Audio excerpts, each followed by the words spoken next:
This was me in 2015. I was attending an intensive 2-year business school program that went from 8 a.m. to 4 p.m. every single day, while also working part-time 4 days a week at my retail job that went from 6 p.m. to 10 p.m. every night. So you can imagine I didn't really have much time to do anything else. While at the time it felt like it would never end, somehow I managed to graduate from that program, keep my part-time job, build my YouTube channel, as well as a profitable fashion and beauty Instagram account, and work a social media agency internship in Vancouver. I will admit, everything in life sucked for a little bit. My grades were falling, I was never seeing any of my friends, and I was always the least exciting person to be around at work. But over time, I learned how to maximize my daily schedule so that I was actually getting everything that I needed to do done while also maintaining the motivation to keep going. What I didn't know at the time was that I was slowly building out this system with a bunch of strategies in order to make sure that I had time for everything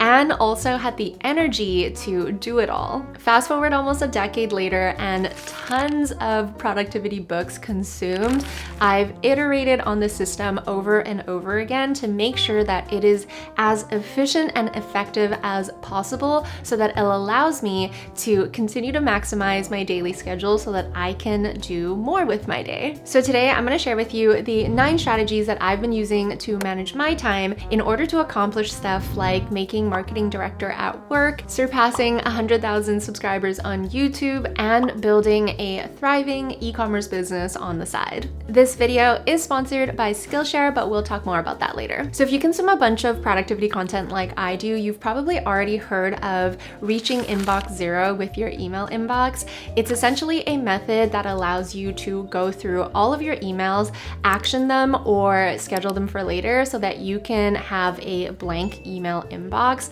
After I learned this method, I absolutely fell in love with it, and I just knew that I wanted to implement it into other areas of my scheduling and organization as well. I am a huge believer of the GTD system, or the Getting Things Done system by David Allen, which is based on the belief that the more information that you keep in your head, the less productive and focused you can be. So what I did was I actually built out an inbox where I can brain dump all of my thoughts, ideas, random tasks that pop into my head so that they are all kept in one place and I'm never having to try to remember those thoughts later on. A really cool thing about our brain is that we're actually able to enter different brain modes depending on what we're doing. So one that I like to take advantage of as much as possible is when we are activating our theta brainwaves, which allows us to be more creative and to have bigger ideas and to think outside of the box. These theta brainwaves are activated when you are doing very routine or rhythmic things. So when you're going for a walk, or when you're on a treadmill, or when you are showering or organizing. So by having a Notion inbox, and one that's optimized to be used on my phone, I can always have that inbox around me, and whenever I think of a new idea, I can quickly jot it down or even just voice to text it into my inbox so that I can make sure that I never forget it. Then later on in my day, when I'm back at my computer, I will sit down and do the inbox zero method and comb through all of those thoughts and tasks and ideas and figure out exactly what I need to do with them. So do I need to schedule them into my calendar? Do I need to add them to my Notion workspace? By having this inbox as sort of the middleman, I'm just never having to think about where to put all of my ideas. And I've just found that this has been game-changing when it comes to remembering and making sure that I have the time to do everything. I did turn my Notion mobile inbox into a template, so if you want to download that template, I will link it in the description box below. If you've watched any of my other videos, you'll know that I also swear by the time blocking method, which is a time management strategy where you schedule out every single portion of your day into your calendar. I've talked about this method a ton in the past, so I'm not going to walk you through that process in this video, but one of my favorite ways to learn how to master time time blocking is actually through Skillshare. Every time I want to learn a new skill, whether that's time blocking, email management, video editing, or even doing SEO work on my website, Skillshare is always the first website that I go to. It is the largest online learning community for creatives, and there are thousands of videos on Skillshare that are created by industry experts in industries such as film, editing, design, freelancing, productivity, and so much more. Whether you're trying to build soft skills like productivity or time management, or hard skills such as coding or UX design, there is bound to be a class for you. They now also have learning paths, which I appreciate so much because you can pick exactly what the skill is that you're trying to learn, and it will give you all of the best videos that will teach you that specific skill. Personally, my favorite classes as of late have been Lisa's class on how to time block and use Google Calendar to manage your schedule, as well as Ali Abdal's Notion Masterclass, because there is so much to learn when it comes to Notion, and I feel like there is always something that I could be improving on. So if you want to have a deeper understanding of any of the productivity methods that I talk about, or you just want to learn a new skill, I would definitely recommend checking out Skillshare. I'll put their link in the description box below, and actually the first 500 people who sign up with that link is going to get an entire month free trial with Skillshare. So really, there's no reason why you shouldn't get started today. Moving on to the third strategy, which works hand in hand with the time blocking method, is to give every hour a job. I actually adopted this from YNAB, or You Need a Budget, which is a budgeting tool that I've been using. And their whole system is built around the idea that you should give every single dollar that you make a job as soon as you receive it, so that there's never an opportunity for you to overspend in any of your categories. Applying that same mindset to my calendar by giving every hour a job, I'm ensuring that I am never having to worry about what I should be doing, and that I'm not wasting any of my time doing anything that I shouldn't be. Just like how Cal Newport says in his book Deep Work, doing this can actually maximize your productivity by 60% because it takes the cognitive load off you, so that you're no longer having to make decisions when each time block comes to figure out what needs to be done. It also reduces the time lost from transitioning from task to task. So instead of having little blocks of time between each task trying to figure out what I should be working on next, I can just smoothly transition from one deep work focus session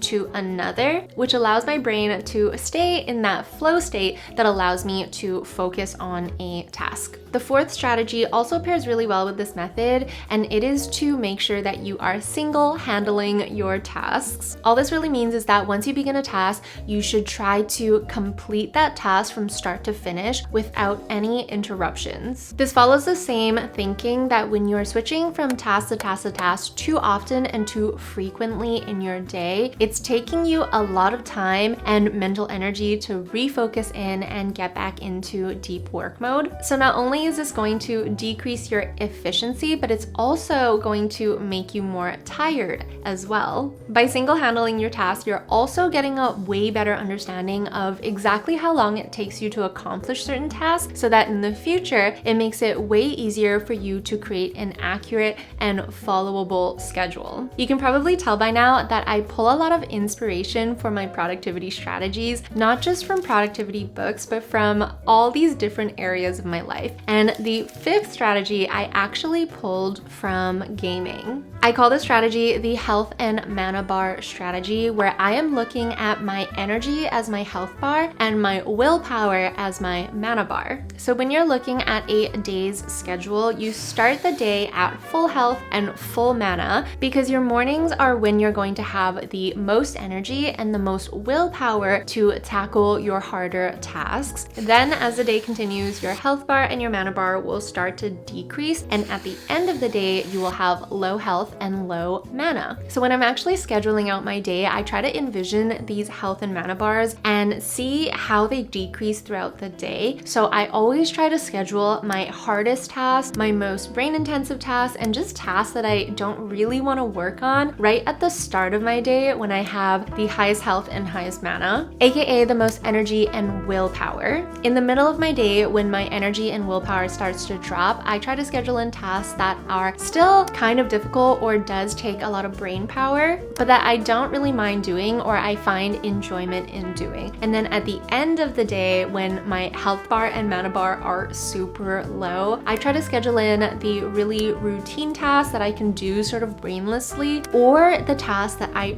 really love doing. So that could be stuff like writing a blog post, doing something creative, designing something, because I know those are the tasks that once I start, I'm going to finish because I actually really love doing them. So by using my energy levels and my willpower sort of as a gauge for my day, it really allows me to make sure that I can get all of the important things done. If you're working a 9 to 5 or going to school, then obviously that's going to take up the majority of your day, but you can still use that same mindset to schedule things in before or after school or work. So for example, going to the gym is not something that I love doing, so I always try to schedule that in first thing in the morning before work, but I love creating YouTube videos, so that always comes after work. And even though my energy levels are much lower, it's something that I really love doing, so I do it. If you live by your calendar like I do, the next strategy actually uses the all-day portion of your calendar as sort of a taskbar or a reminders bar. So let's say I have a task like writing the script for this video, for example. I know that I want to do it at some point this week, but because I have a busy work schedule, I don't know exactly what point of my schedule I'm going to try to schedule that in for. So instead of just leaving it in my Notion or on a to-do list, I actually put it as an all-day task somewhere in the middle of the week. For most calendars, when you create an event as an all-day event, it'll actually show up in the bar above the rest of your schedule, meaning it's always going to be somewhere that you can see. So that way, when I end up finding these little pockets of time, either during my work day or in my school day, I can look at my all-day bar and know exactly what tasks that I want to accomplish that week and just quickly start putting some work to them. I know some productivity gurus call this the McDonald's method, which is when you're filling up these random pockets of time with productive tasks instead of just like mindlessly scrolling on social media. So by using that all-day bar as a reminders list,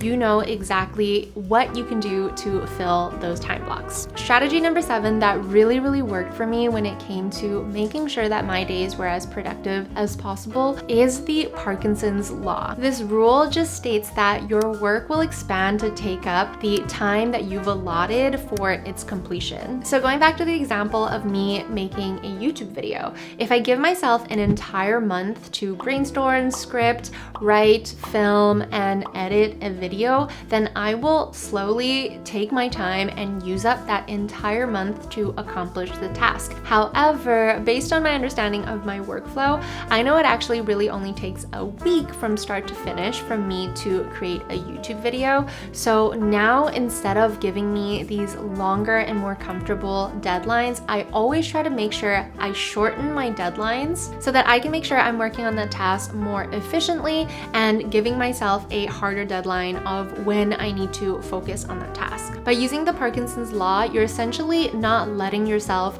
procrastinate because you're not giving yourself any additional time that doesn't need to be there. In order to make sure the Parkinson's law works for you to its full advantage, you'll also need to consider the 80-20 rule or the Pareto principle. The 80-20 rule really just says that 80% of your outcome usually comes from just 20% of the work. Meaning, if you're able to figure out what exactly that 20% of work is that will give you 80% of the outcome and focus on those tasks, you're essentially making your whole workflow that much more productive. So what I like to do now is I like to schedule in Pareto reviews in my calendar and as an Apple reminder that pings all my devices so that I can make sure that at each point of my day, I am asking myself, is this task a part of that 20% that's gonna give me maximum output? Especially when you're working full-time or you're a student and your free hours are not that abundant in your day,